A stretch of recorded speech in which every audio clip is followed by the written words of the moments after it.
How's it going, guys? It's Root Junkie here, and in today's video we're going to be talking about Lenovo devices. In specific, we're going to be talking about how to deal with hard-bricked Lenovo devices, and actually any Qualcomm device in all reality.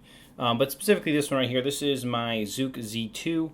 I just want to show you what I mean by hard-bricked. So when I hit the power button here, this device will not do anything. It does not respond to anything. But if you plug it into your computer, it will connect to your computer, and when it does and you look in Device Manager, you're going to find something under ports called Qualcomm Loader or Bulk Mode or errors like that, and there's nothing you can do with this phone at this point because it's hard bricked. So that being said, that's what we're going to learn how to restore here in this video. You can also boot into a Qualcomm mode on some phones, and you'll see that here in the video as we go through. But that's what we're dealing with today, a hard-bricked Lenovo phone. And this is the Zook Z2. Let's go get into this. First things first, we got to install the program we're going to need to get this thing out of Qualcomm bulk mode. So to do that, I'm going to go into my Phone Lab repair files here. I'm going to go to Lenovo. That's just where I store it. You could store it somewhere different, just as long as you know where everything's at. And right here you have QPST. And this is for Windows, and this is for version 2.7 installer. Okay, so what we're going to do is we're going to take this file right here. We're also going to take your Lenovo drivers, and you can even install these drivers too. I'm going to link all this stuff in the video description. Make sure everything is installed. I've already installed these drivers, and honestly, we've installed Qualcomm drivers. If you followed the driver install video for Phone Lab here, most of your drivers should already be functional. All right, so that being said, we're going to go ahead and extract our zip really quickly here. And we're going to extract. I'm just going to call it QPST. Hit OK. Alright, and we'll close that out, and we have QPST right here. Now, again, like I said, the right here, this file, which is some drivers, and this setup file, which is also some drivers, should have already been installed. You can run them again if you're having problems, but really all you should be able to have to run is this right here. So we're going to go ahead and click on this. This is going to install the program for us on our computer. So go ahead and hit next, say I agree, hit next, sure for everyone, and install. We'll go ahead and just hit yes to give it administrative rights to install QPST. So QPST contains a lot of things for you and does quite a bit, and I'll show it to you here in a second once it installs. So we can go ahead and hit close, and then we're going to shrink this down. We're going to go over to our manager here, and you can see there's some things right here recommended, which is stuff for QPST. So, but if we're going to go all the way down to Q right here, here's new, and these are all the tools that are contained within QPST. All we're going to actually utilize is QFIL to unbrick this device. These can do a lot of things. They're very, very powerful. So you can explore them as you want them. Hopefully we'll do more videos on these as well, but currently we just need QFIL. So we're going to go ahead and launch the program. Here it is.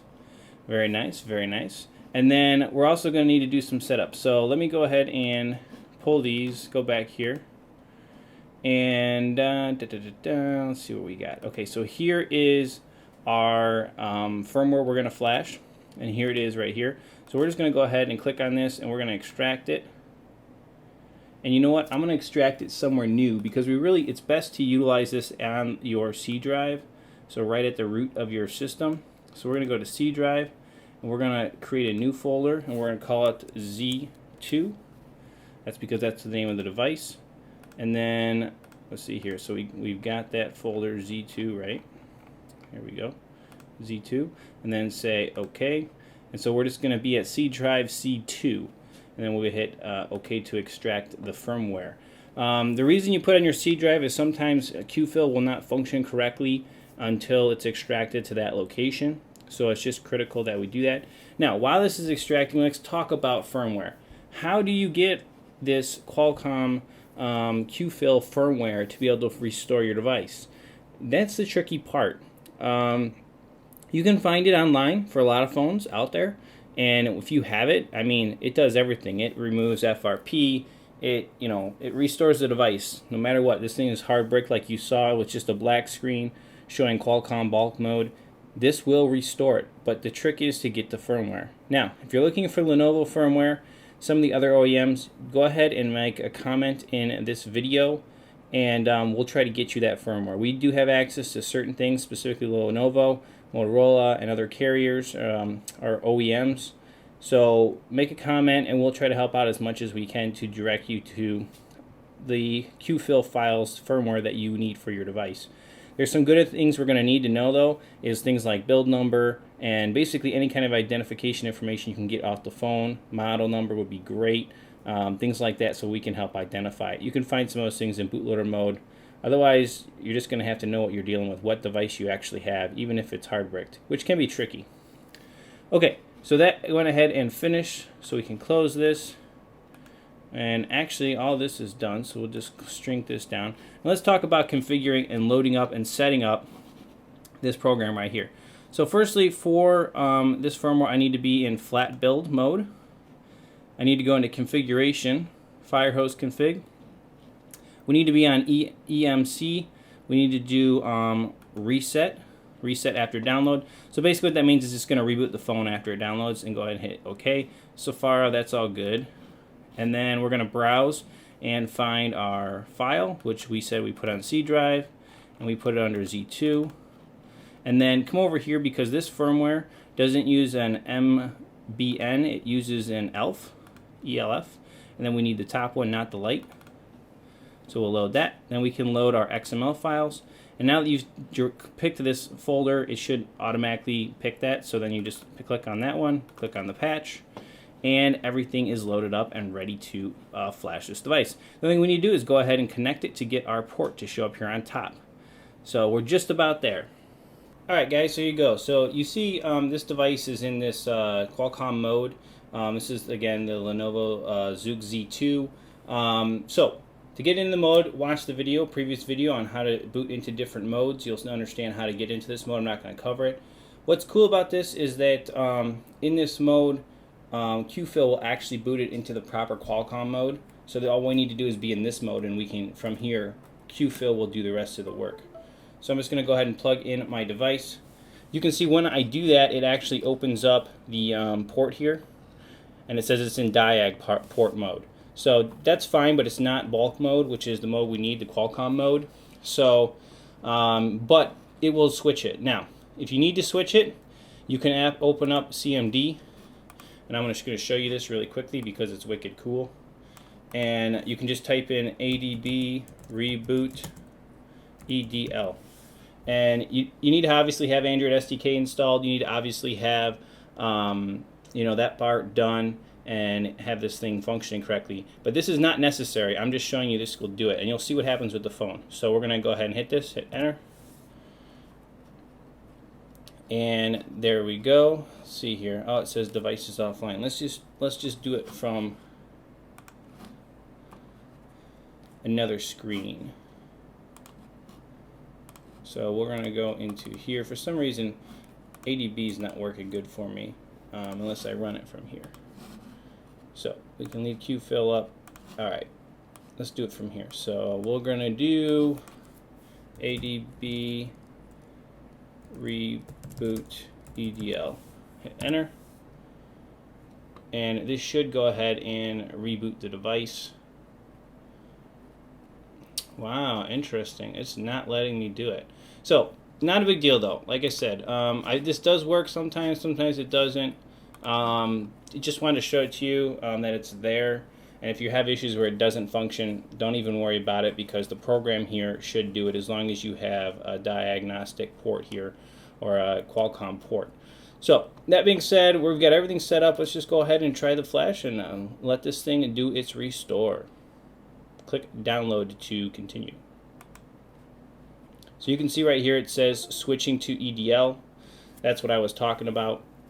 And you see the screen's blank. This is the normal brick state that you find these devices in, and this is very much normal at this point. When you can't boot up a bricked phone, it normally says here QD load or QD loader and this 9088. Alright, so my device is in EDL mode. You can see that I have an error here on my device starting this server. So what I found and what happens when this happens is we need to reboot the computer, which kind of stinks. So I'm going to kill my video here, and I'm going to come back once I've rebooted and set everything back up, and we'll try one more time. So we got this failure. I did a reboot of the computer. I've actually went ahead, and the last thing I did is I put the device back into the diagnostic port, and I'm going to let the program do a switch of it again into EDL mode just to see if that helps anything. So let's go ahead and do download one more time here and see what we can get. So again, it's switching to EDL right here, and there you go, it's switched over. It says please wait 3 seconds. And there you go. So everything is fully flashing now. So sometimes you just got to play with it a little bit. Sometimes you just got to stay in that diag mode and do a switch over, or plug it in and unplug it. There's just a bunch of little troubleshooting things you got to do, along with going ahead and rebooting your computer just to make sure everything's copacetic. Maybe relaunching QFIL, maybe reloading the files. It's a little fickle, but if you play with it a little bit, I think you'll have success just like we have. And actually, the program's even saying it right here up at the top. Success! Success! So guys, I'm going to let this kind of hyperspeed here, and just want to show it to you when it finishes. This process is going to take, depending on your device, probably anywhere 5 to 10 minutes, and also depending on your computer speed. So I'm going to let it go here, and we'll come right back to it and show you when it finishes up. Alright guys, we are completed. You can see right down here that it says download succeed, which succeed, I don't know, successful is what it should be reading. It also reboot the phone right here, and you can see it doing that. Now, this screen is because I've unlocked the bootloader. This generally won't be there, but on this device, my bootloader is unlocked. You'll see that video. So at this point, this did wiped everything clean, right? This is a fresh flash of stock firmware. That's the beauty of doing this. This is just like this chip. You just flash the EMC just like the OEM does when they set up the phone. So it's pretty sweet. So at this point, guys, we're done on the computer. We're just going to let this thing kind of finish booting up. Just show you that it should show up on the initial setup screen on the phone, and we are good. This will, like I said, if you do this, this will go ahead and do a couple things for you. This will go ahead and fully restore your firmware. This should wipe out factory reset protection on the device. So if you have that tripped, this should fix that. And really, if you know what you're doing, you know how to edit the firmware, you can actually probably root this thing with QFIL if you have edited firmware. You can flash custom recoveries. You can do all kinds of stuff with QFIL if you know how to edit things and edit the firmware that it's flashing to the phone, because really security for the most part is turned off when you're flashing the phone with QFIL. There's nothing really protecting you. So this this brings great responsibility and lots of power. So just be aware of that when you're messing with QFIL, when you're messing with flashing Qualcomm chips like we are here with Firehose eMMC programming. Alright, that's going to wrap up this video, guys. I'm going to go ahead and close out the program, and we are done. I hope you have enjoyed the video. I know it's a little long, but there's a lot to learn here. Hopefully we're doing more stuff with the Qualcomm tools and showing you more things you can do with QPST. We'll catch you guys in the next one. Root Junkie out.